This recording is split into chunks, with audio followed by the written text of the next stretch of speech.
செங்கல்ல இருந்து சுண்ணாம்பு வரைக்கும் கஸ்டமருக்கு நாம தானே கேரண்டி. கான்ட்ராக்டர் குமார் மாதிரி ஆளுங்களுக்கு தான் ஜிபிஆரின் டிஎம்டி கம்பிகள்.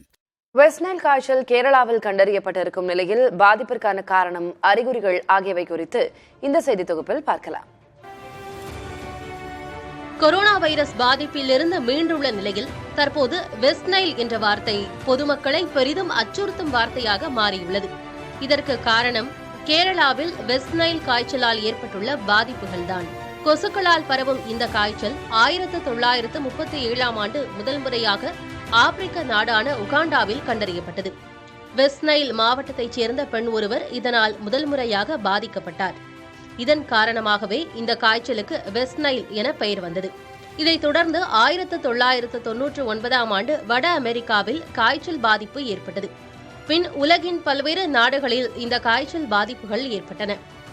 இந்தியாவை பொறுத்தவரை கேரளாவில் 2011ஆம் ஆண்டு முதல் முறையாக இந்த காய்ச்சல் பாதிப்பு கண்டறியப்பட்டது. 2019ஆம் ஆண்டு மலப்புரம் பகுதியில் 6 வயது சிறுவன் இந்த காய்ச்சலால் பாதிக்கப்பட்டு உயிரிழந்தார். 2022ஆம் ஆண்டு 47 வயது மதிக்கத்தக்க நபர் ஒருவர் உயிரிழந்த நிலையில் தற்போது மீண்டும் கேரளாவில் வெஸ்ட் நைல் காய்ச்சல் பரவத் தொடங்கியுள்ளது. இதை கட்டுப்படுத்த பல்வேறு நடவடிக்கைகள் எடுக்கப்பட்டு வந்தாலும் இதற்கான தடுப்பூசி என்பது இதுவரை கண்டறியப்படவில்லை.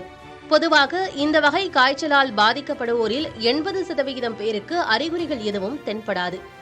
20% பேருக்கு மட்டுமே அதற்கான அறிகுறிகள் தென்படும் என உலக சுகாதார அமைப்பு தெரிவித்துள்ளது. வெஸ்ட் நைல் காய்ச்சலால் பாதிக்கப்படுவோருக்கு காய்ச்சல், தலைவலி, வயிற்றுப்போக்கு, வாந்தி, மயக்கம், உடல்வலி உள்ளிட்ட அறிகுறிகள் தென்படும்.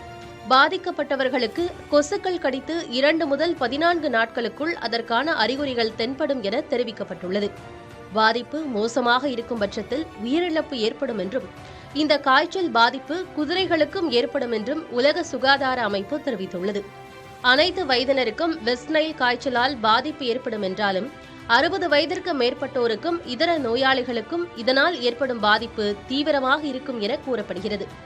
எனினும் கொசுக்கடியிலிருந்து பாதுகாப்பாக இருப்பது உள்ளிட்ட நடைமுறைகளை பின்பற்றினால் பாதிப்பு ஏற்படுவதை தவிர்க்கலாம் என்பதை மருத்துவர்களின் அறிவுரையாக இருக்கிறது.